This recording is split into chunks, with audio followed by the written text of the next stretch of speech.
Hi, everyone. My name is Rod Dayrit. I'm the Director of Business Development at Delta Q Technologies, and I'd like to welcome you to this session. Please remember that this session is also being recorded and will be available to watch on demand following the session. If you have any questions during the session, please add them to the Q&A section, which you can find at the tab on the right of the screen. Note that your questions will be sent privately. With that, I'd like to introduce our speaker. I'd like to welcome Jonathan Dawley, President and CEO of KION North America Corporation, who will be speaking today about the evolution of material handling solutions. Welcome, Jonathan. Take it away. Thank you very much, Ron. And let me attempt to share here. Okay. Rod, can you see the presentation okay? Yes. All right. Great. Are you going to be putting it in presentation mode, or are you just going to leave it in slide mode? It's currently in presentation mode now. I could only see the slide deck. Okay. Let me share a different way.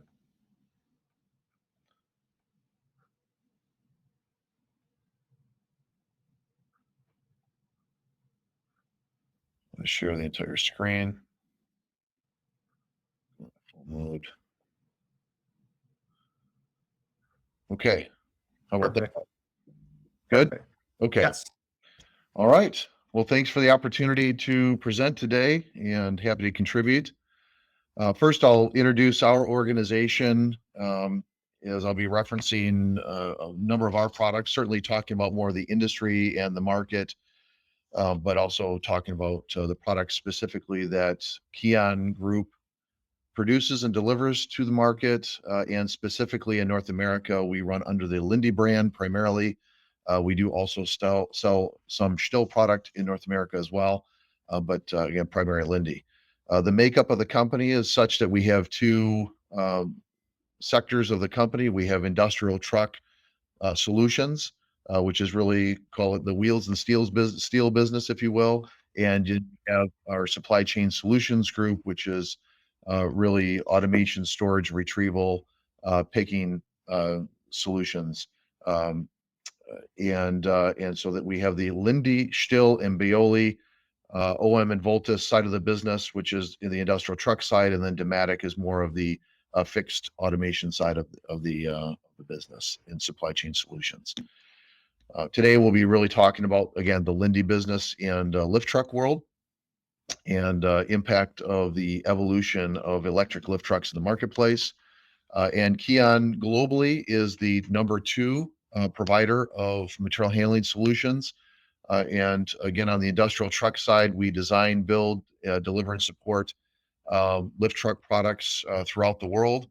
And one of the really key attributes of the company is we drive innovative technologies to optimize performance. And in terms of our overall messaging in the market, we're heavily focused on energy, automation, technology, and safety for our customer base as key attributes of looking at those innovations and technology.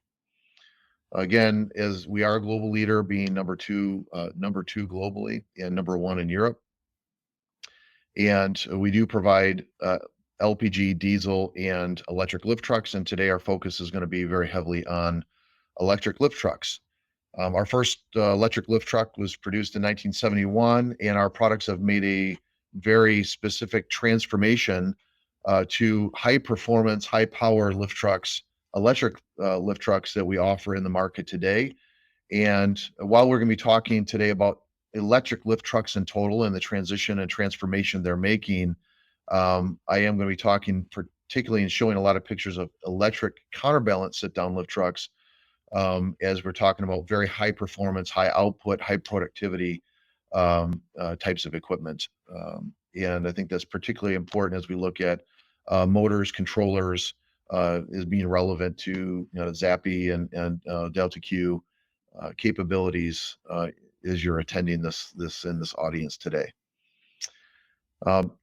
The reason that we're making this transition of high power, high performance lift trucks, particularly as we look at this counterbalance sit down type of product, is to help support customers making a transition out of carbon emission style lift trucks. So internal combustion engine lift trucks, both in LPG format as well as diesel, and being able to move into a product that is more energy efficient, as high of performance, if not higher performance than an engine-driven internal combustion engine product, but very high, focus on sustainability and safety for our customers in those aspects.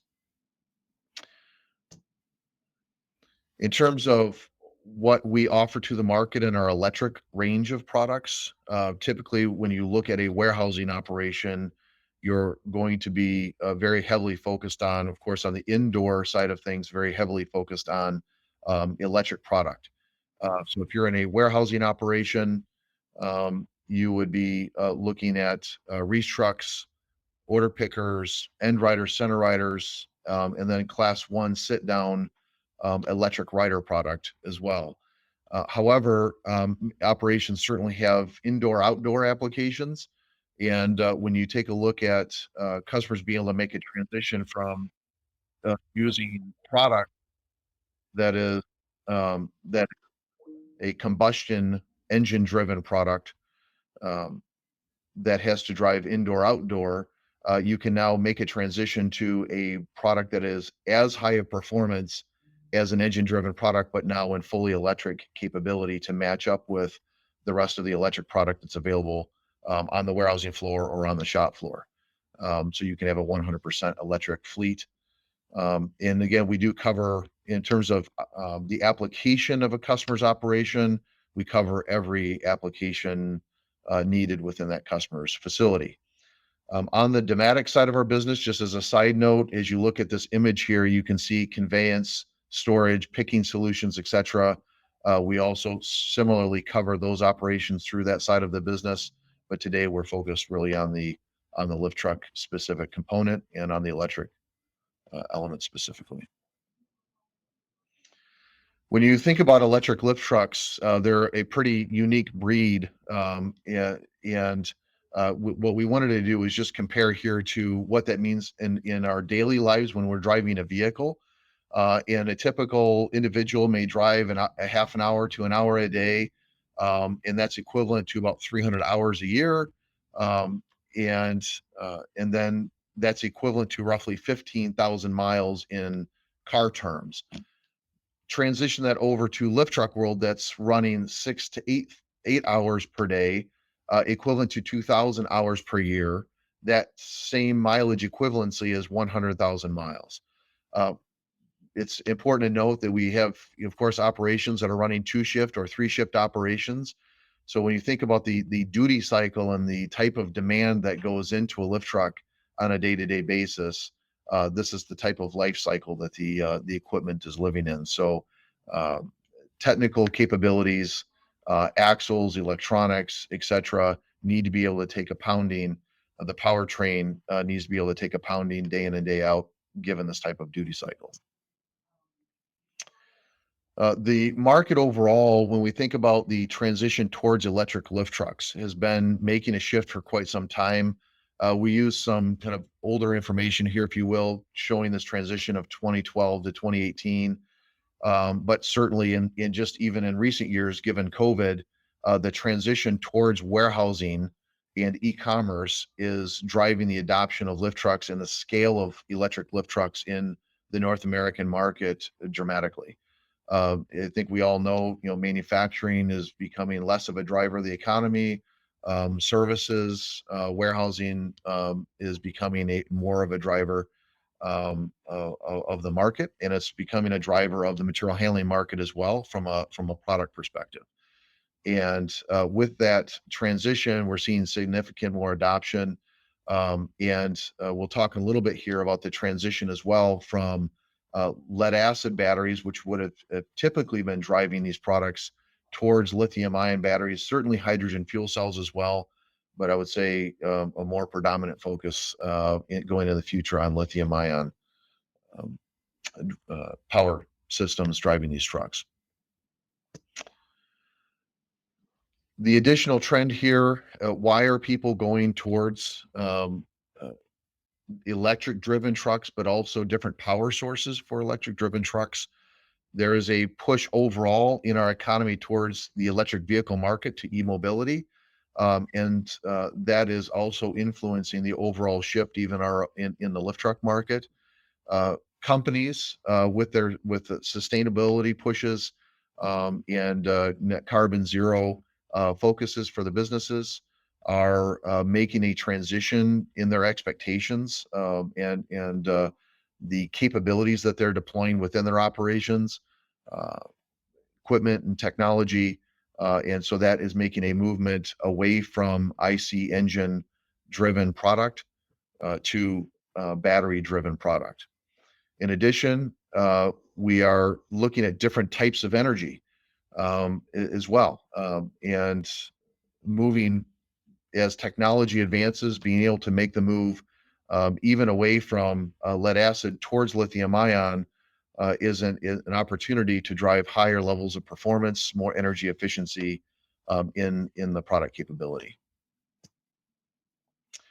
We're seeing a big shift overall, and this really demonstrates that transformation, being that 2 of 3 lift trucks in essence are now sold are electric. If you look at roughly about 70%, and you can see the acceleration here in just the COVID area period the acceleration is continuing to drive forward. So last year we saw a very, very strong market, US, Canada, and Mexico at 404,000 trucks in the total industry. And about 70% of that 279,000 fit into classes 1, 2, and 3 overall in the marketplace, which are sit-down counterbalance electric products, warehousing products such as reach trucks and order pickers are class 2, and then class 3 are pallet jack type products of different types. And important to note, we'll start to transition here into talking a little bit about lead acid versus lithium ion. Today, lead acid is the primary driver of those products, but we do see a transition coming towards lithium ion. Certainly, it will take a transformation and a period of time for that to occur. We're starting to see customers be much, much more interested in both hydrogen fuel cells and lithium, with lithium being the predominant focus. And we see by 2030, 35 to 45% of the market making this transition to lithium ion. Certainly elements such as the California Air Resource Board, CARB, and regulations that are coming on that front will help to drive markets into transition as they have in automotive. We'll begin to see that occur in lift trucks in the coming years as well. And then overall, I think that the company transitions that people are seeking for environmental standards, energy efficiency, are going to continue driving down that path as well. From an OEM perspective, what we're seeing from manufacturers is a significant focus on launching products that are lithium ion capable. And you can see in 2020, a study that was done by an independent source showed, you can see here in the red, let's just say roughly about 30% of the trucks that were launched in a given year of new products that were offered were lithium ion capable products. However, in 2021, the study showed that the products that were launched and offered in that year by manufacturers around the world, and this is really referencing the top 5 forklift manufacturers, that roughly 70-80% of what was launched in 2021 was lithium ion capable product. So very electric focused product number one, and OEMs are more and more looking at how to integrate lithium ion capability and drive higher levels of performance. In terms of our product line within KION and in North America, we reference LINDE specifically. 87% of our portfolio is electrified in its capability.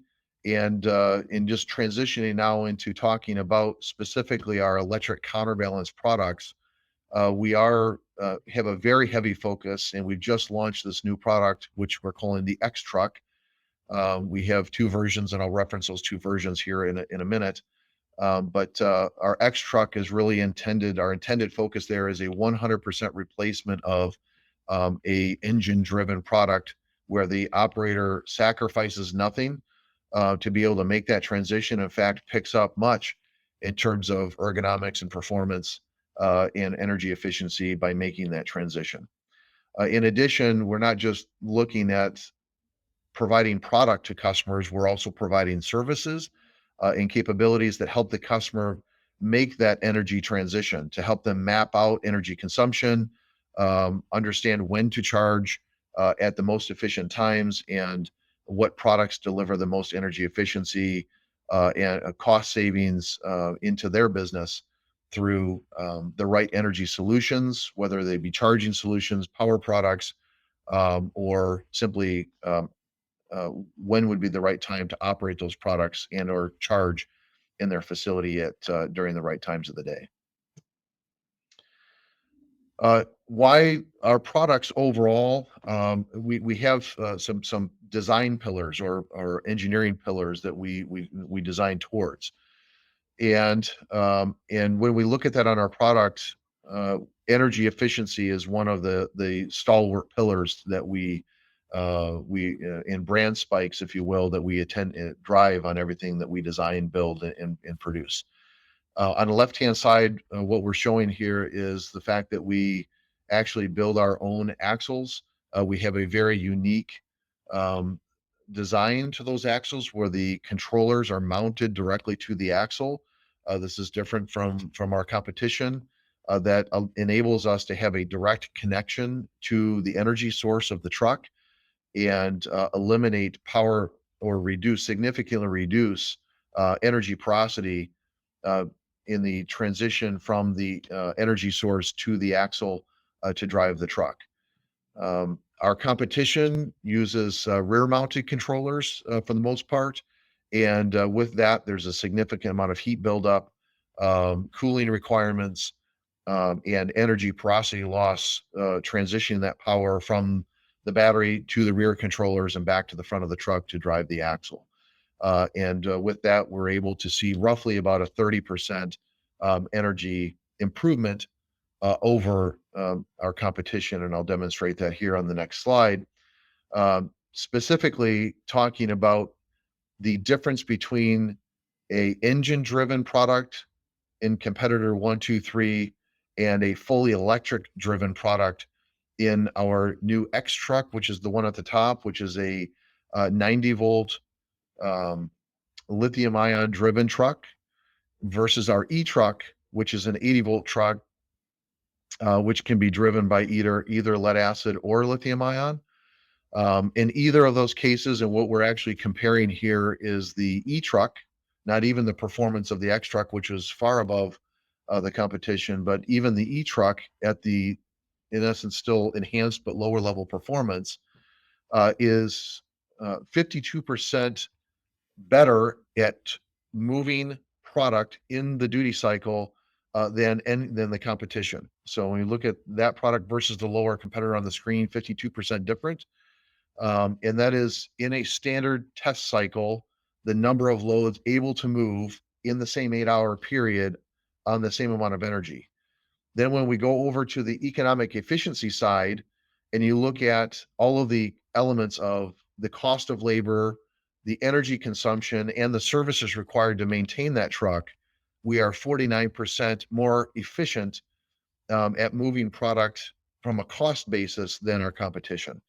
And again, including really the entire cost of ownership, if you will, without the cost of the truck itself per se, but the cost of labor, the energy consumption, and the services consumption, the electric truck, even in just our E truck, even at that level of performance, is 49% more economic than the lowest competitor in the market we have. So overall, our main focus on the lowest total energy consumption in the market, the best cost of ownership, and again, being able to take a customer directly out of an IC engine truck and move them into an electric, and then and of course, eliminating carbon emissions and reducing service costs, which of course reduces waste as well in that process. So more productive and more economical for the customer. So what we've done is, if you look at the really, again, the brand spikes of who Linde is, what we tend to offer to the marketplace historically is what we call our H truck, which is on the right-hand side of the screen. And this product is typically known in the material handling industry as being the most robust, most durable, most energy efficient IC engine truck on the market. It is a premium level truck that comes in both LPG and diesel capable products. Our goal has been to launch a product that is as capable as this extremely high performing product in the engine driven segment, but open that up in the battery segment or the electric segment. And what we've done is I've just showed you on the previous screen, we have a, if you will, a super performance truck in the X truck, which is lithium ion only 90 volt product. We put that into this heavy duty operating segment where it can keep up with anything on the IC engine side in the market. And then we have a product that is slightly lower performance. Both trucks, the E and the X, fully indoor outdoor capable, submersion capable products. But the E truck, we call it kind of the more universal product that can scale down into lower level markets as well as scale up into higher performance markets at the same time. You would also find this truck, it does have slightly different dimensions, slightly different turning radius to enable to be used more efficiently indoors and to be this 100% indoor outdoor capable product. And that truck can, using slide in battery capability, use either lead acid or lithium ion capability. I'm going to attempt to show a video using the platform here. And hopefully I can make this seamless enough. This video is just a little bit of a kind of a brand video specific to these new electric trucks.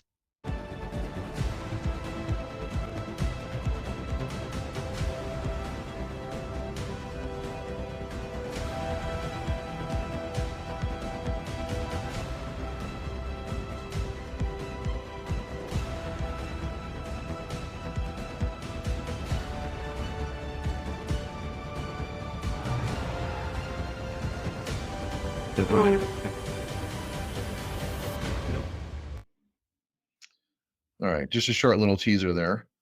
The significance of the Porsche in there is that Porsche is a design partner with KION and Linde. And with that, can you see my screen, Rod? I could see the slides again. Okay, very good. Yep. And as a design partner, they help us design the entire look and feel of the truck and the ergonomics of the product which is a heritage point for Porsche. And we bring that same design standard into the Linde product as well.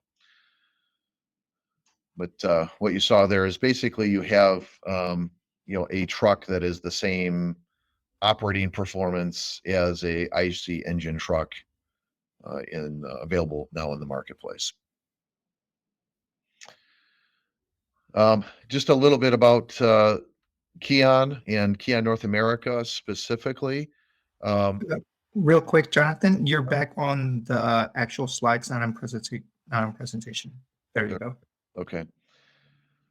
The KION is, again, it's a global leader in manufacturing, engineering, and technology. Again, where we're focused as a business right now in terms of our 2027 strategy, really heavily focused on energy, automation, and safety. And inside of the safety realm, collision avoidance and technologies that would enhance safety for the operator and pedestrians inside of the customer's operation. What we call this operator preferred is a product. We spend a significant amount of time looking at visibility, ergonomics, safety of the operator, productivity of the product, and of course, energy efficiency, some of the things I've mentioned today. But as a result, when customers end up getting a chance to use our product, they tend to be operator preferred in the customer's operation because of the level of attention that we spend in these details. And again, I've mentioned a number of times kind of green sustainability, energy efficiency. This is really a heritage point of the company. If you look across our portfolio, whether it be products that are imported to North America from Europe or products that are actually built here in North America, the designs of those products are targeted at a range between 25 and 40% energy efficiency versus the other competitors in the market. Of course, depending on dynamics of the operation, which is why I give that range. But that is a main focus of the company and a value proposition that we deliver. Our operations in North America are located in Summerville, South Carolina, which is the Charleston area, and we walk the talk. We are very focused on being carbon neutral in our operations here as well. We are generating 1 megawatt of energy through our solar farm, which is in front of the facility as well as on top of the facility, and that provides power to our operation to really live the words that we speak.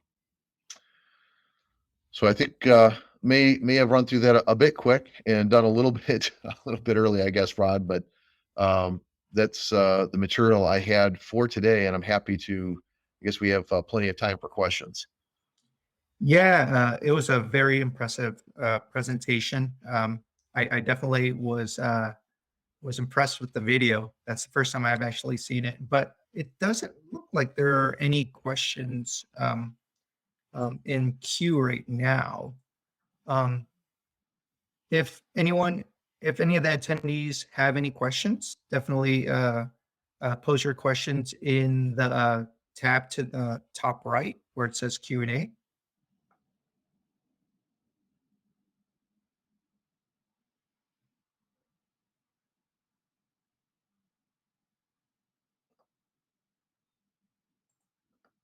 Yeah, so there's no questions really coming in. I think you did a great job of presenting the industry and the evolution and steps forward that your company is taking, and it's definitely worthwhile.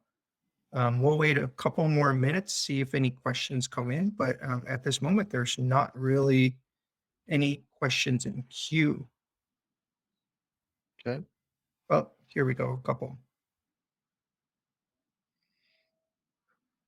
So I guess one of the first questions is, what's Linde's position about fuel cells? Yeah.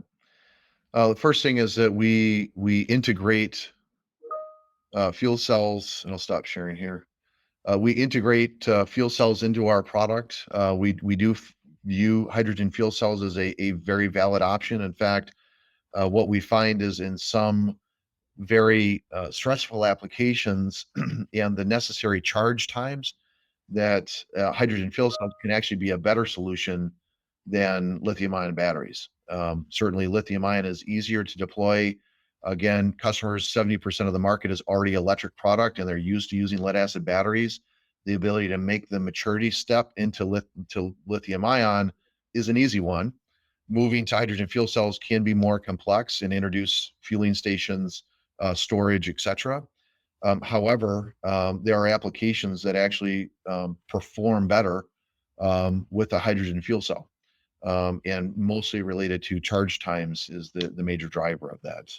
2-shift, 3-shift operations, those types of things.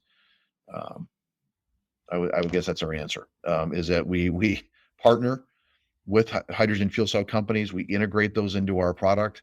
We think they're a very viable technology, and I guess I'll leave it there for now. Great answer. Another question is, what's the biggest hurdle or challenge for electrification in the material handling industry? Well, I would say when you look at it from a manufacturer's perspective, it's really harmonizing the electrical architecture of your product.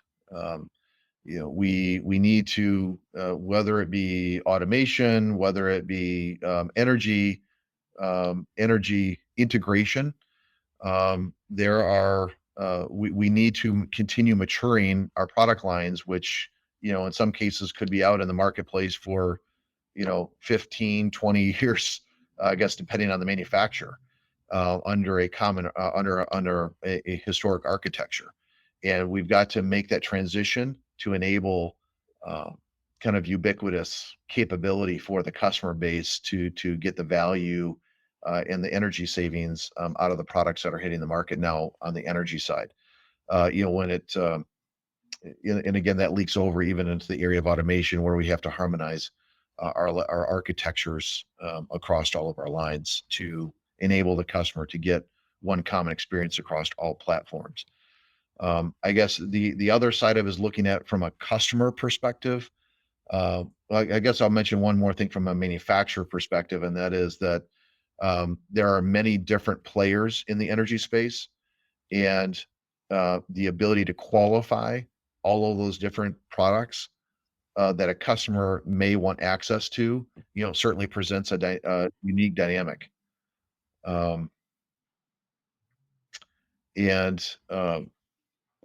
And we have to test and qualify every single one of those batteries individually.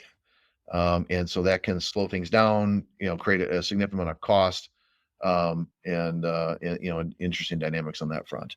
When you look at it from a customer's perspective, getting into a lithium ion product at this stage, things are quite expensive, right? So if you look at, depending on the product, you could be ranging anywhere from $10,000 to $40,000 for a battery to get into this space. And some customers, their operations are certainly worthy of spending that kind of money to get in. And I think over time, as we see more adoption, more product available, we'll see costs come down, and that will open up more opportunity to more customers to get into the space and make that transition. Great, great. So there's a lot of questions coming in related to batteries, related to either battery voltages, lithium, and whatnot. But let me I'm publishing this one right now. Basically, it's related to nominal battery voltages. There were some questions about 80 volt and 90 volt, why that was chosen. If there's any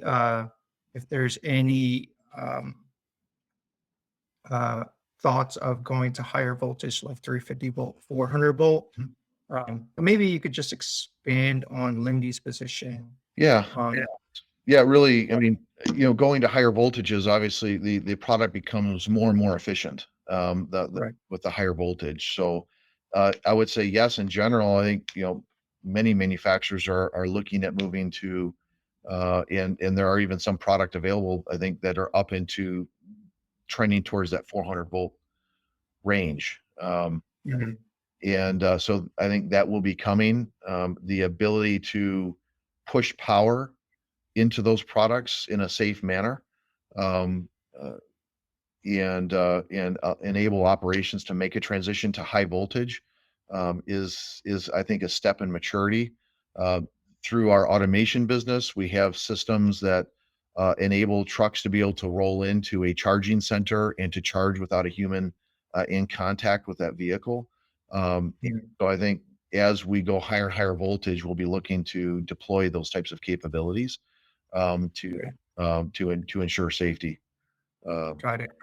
So I guess this next question is related to batteries and the charging ecosystem, right? It's um, where'd it go?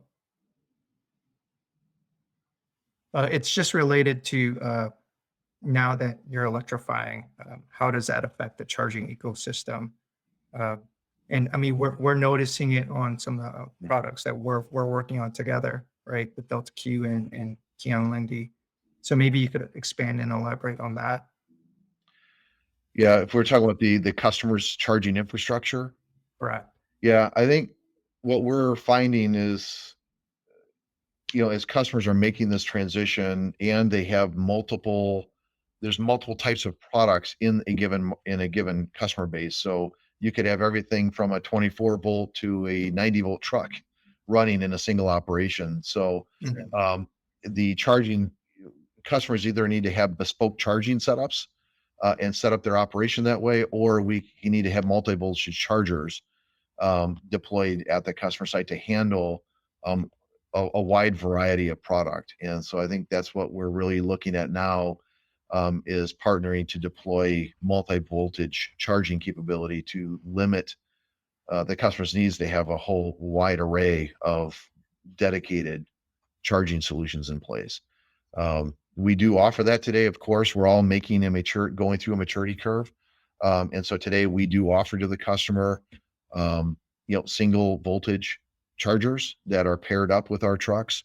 There is a kind of an ecosystem that we've created with our own lithium ion batteries and our trucks and our chargers to create the most efficient setup. But we certainly can integrate with our other charging facilities. And we see a movement towards kind of multi-voltage charging capability. Great. There's another question that just came in. I just posted it. It's hold on a second. What kind of challenges have you faced in your customers and their attitudes towards lithium and hydrogen fuel cells? Say that again.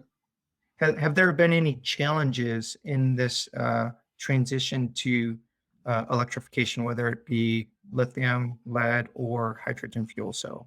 Yeah, I think probably number one is the customer's infrastructure. So today, particularly as the rental market, it becomes a dynamic as well in the same topic, in that as we potentially move, and you think of California, where in the future we're going to have to eliminate IC engine trucks in the rental fleet, but we have customers who need to rent trucks on a short-term rental basis, yet they don't have charging infrastructure in place to be able to charge trucks to keep them running. So I think it's really infrastructure driven where the biggest challenges come from now and somewhat going into the future as well. There's certainly a cost dynamic today, as I mentioned earlier, where it's just simply, it can be too expensive for somebody to get into that product right now. And so it limits the amount of adoption. But I think, there's obviously a lot of work on, getting costs in line. And I think as adoption occurs, costs will naturally flow down from that. Hydrogen fuel cells is really all related to really infrastructure cost and infrastructure scale. So we tend to see those going into larger sites, maybe multi-shift operations where hydrogen fuel cells really make sense for a location. And those tend to be larger facilities, larger distribution centers, larger manufacturing locations where multi-shift fast charging or recharge times are needed through hydrogen capability. So thank you for that answer. It's very and definitely to the point. This next question comes from Jamie. It's related to what motor technology are you most excited about for the future products, and what levels of integration of motors, inverters, pumps, gearboxes, etc., are currently being seen in the material handling space? Yeah. I mean, we certainly deploy already. In fact, on these on the trucks, the X truck that you saw today, we're already deploying the synchronous reluctance motors in that truck to create very high levels of energy efficiency. I guess I will leave it to engineering to really talk about the future motor capabilities and the future there. But I guess what I'm looking at is kind of the ecosystem on the truck and how to make the entire truck more energy efficient. And that's really the energy required to move the mast, how the mast is moved, how attachments interface to the truck, and the energy drain that comes from that, and eliminating hydraulics potentially out of the picture and moving to fully electric trucks that are using micromotors and other setups to drive the product. So I think for me it's more yes, we'll keep, looking at new core motor technologies, and interfacing those to the axle and to our controllers in the base of the truck. But it's really kind of looking at the entire ecosystem of the truck that I think can make another transition. Great, great. Yeah, you definitely answered another question related to the elimination of hydraulics. I think there's a lot of good questions um, that are very similar, and you're definitely addressing them appropriately. Another question came in. This is related to um, the trends and opportunities related to the result of e-commerce and the Amazon effect. So we're in a day and age where everything is being ordered online. Um, Everyone wants whatever they order right away, right? So I guess what are the effects and opportunities that KION Linde sees in the material handling space to be able Well, to address that? yeah, I guess, for us on that front, I mentioned earlier that the market has made a pretty dramatic shift. While as we came out of COVID, the engine driven part of the industry actually saw also an uptick as manufacturers came back online, fleets were being refreshed, and market expansion occurred on that side. But we saw an even greater growth in the area of e-commerce and the growth of the electric side of the market. And over time, we will see a transition of the engine-driven truck to the electric truck, which will also add to that side of the marketplace, to the electric side of the market. But when we talk about e-commerce specifically, we're seeing a significant shift down that path, and it's also creating a shift in even the type of product that we offer. Warehouses are going higher, order picking, order the types of products that are being picked can tend customers to go more towards away from pallet picking and more towards piece picking. We're seeing also a transition not just in purely in lift truck space, but also in the supply chain solution side of our business, a transition towards electrified product, good person, to good type scenarios where we're seeing new types of equipment, AMRs, AGVs, setups that bring a different dynamic to the market. So it's not just all about pure lift trucks, it's also about other small electrified equipment um, that are, that's changing the marketplace overall, and the way that orders are picked, uh, in those more e-commerce driven type operations. So it's an overall shift to more class 1, 2, 3, more electric driven product, just to summarize it overall. But we're also seeing different dynamics in the products themselves, as well as adjacent products that are more picking related solutions being offered up into those markets. Great, great. Appreciate the feedback. The next question comes related to future tech. Are there any future tech that KION Linde is exploring to introduce their e-trucks to further improve performance and efficiencies? Yeah, I don't know I how much I can answer that question. Yep. I mean, certainly, our teams are always looking at that, and focused on extending our brand position in energy efficiency. I would say, you know, uh, I'm gonna bring it back to put some other dynamics to this, and tie it to the last question. With the growth of e-commerce, and this is not unique only to the warehousing, distribution, 3PL e-commerce world, but it's also occurring in manufacturing, and that is the labor shortage that we're all Mhm. so the need to drive an automation. We can make trucks last longer, work more efficiently, drive more productivity by automating them. And so KION, Linde, Stihl have been involved in the automation space for 15-ish years. So this is nothing new to the organization. Um, We are rolling out now to the market a full suite of automated products here in North America. The company has been doing this globally for quite some time. We're rolling all that product out here now. And through automation, we can reduce the reliance on manpower in a facility and reduce some of those labor constraints while driving the product more efficiency, while creating more productivity in the site. So I think that's one of the bigger areas. While not core change to the product, automating in itself actually improves the overall experience, efficiency, and economy for the customer.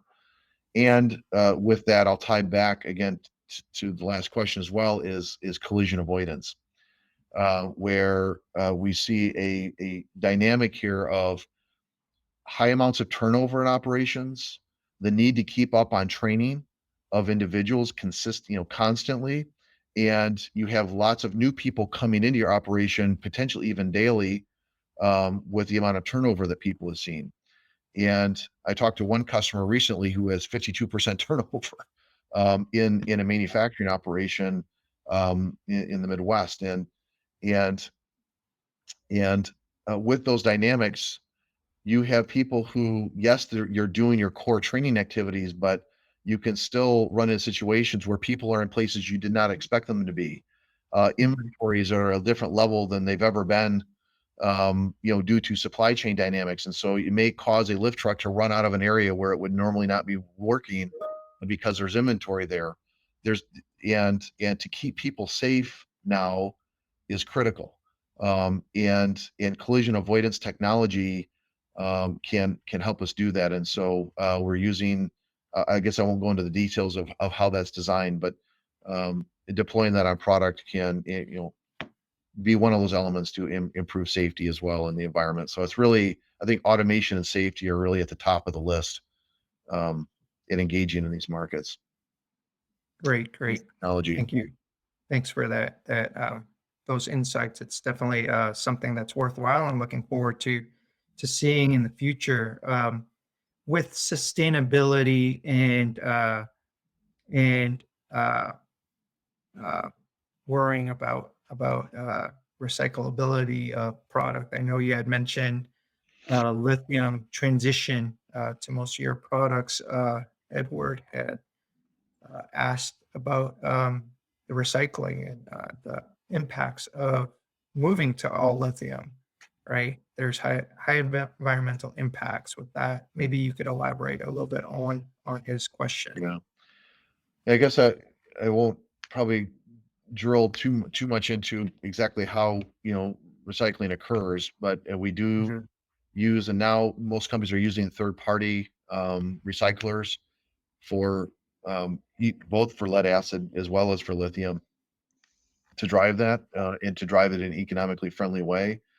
Um, we within KION are looking at how to get involved in that more directly to really manage that environment. We understand there's an environmental aspect as the scale of batteries increases, the opportunity to be more directly involved in the area of recycling, um, uh, expanding the supply base, getting involved in it ourselves. I can tell you, we actually do a reconditioning process with the batteries we deliver now, that are our own batteries, where we actually go through, test all of the cells, evaluate what can be reused in a secondary life product. We recondition the box, look at the electronics, test the electronics, and are able to certify a battery for a second life use, which can actually go back into a lower duty cycle application at a lower price. So, enabling a customer who may not have as high of a duty cycle, who would love to have lithium in their operation but can't afford to do it, the secondary life product is going to enable that to occur. And that product may be able to be used for quite some time in that secondary market because of that lower duty cycle application. So we do have a in-house reconditioning process in place already. And then as we look at the actual recycling of the cell itself, again, that's going through a third party, through the waste, through the waste and recycling side of the environment. Great. Definitely touching on the points that regarding recycling and sustainability. I guess we'll take one last question, and then the rest of the questions we will address offline. The session has about 8 minutes left, and we have the next keynote coming up. But the last question will be related to, and this is more broadly speaking, but how many years do you think it'll take before we see a full electric product portfolio? Well, I mean, I guess I'll answer it in general. We do, us and other manufacturers, in essence, already have a pretty harmonized, robust electric product portfolio. There are electric trucks that can go up into the, and I don't know the exact top ranges at this point, but up into the 40, 50,000 pound range that are, I've seen used in steel mills and other operations. In general, tend to see products less than 20,000 pounds at this point being electrified. However, there are those in the container handling space that are also getting into the electrified environment, and those are starting to hit the market or are actually in the market already. There are charging dynamics to charging such a large piece of equipment, which is, I think, one of the constraints around driving that large of a piece of equipment, a reach stacker or a container handler environment. So those are coming. So we've got product on the very, very high capacity side that are already electrified, but very small numbers, very low usage on that front at this time. Certainly the port space is seeking, they've already started to make transitions in their gantry crane products towards electric. And so you're seeing the ports electrify in total, and you'll see container handling continue to go down that path over time. And then there's a middle ground there of very large capacity traditional lift trucks, which are low volume in the overall industry. And so that somewhat inhibits the ability for that to see an ROI in that environment by investing heavily in electrifying those, but that will come, I think, as well over time. And then, this sub kind of 20,000 pound capacity market, which are the products that we also offer, those are already existing in the market now and are available today to customers to buy from, 3,500 pounds, 3,000 pounds, all the way up to this 20,000 pound range, are currently available in the market. Great. Thank you so much, Jonathan. This was a very insightful and very informative presentation. We got a lot of participation. We hit about just under 200 folks attending. So that's pretty impressive on a very early start to the day. So definitely appreciate your participation and the knowledge base that you've shared. We're excited to see the evolution of the material handling space with KION and the rest of the players in the field. And again, thank you so much for participating today. Great. Thanks for the opportunity.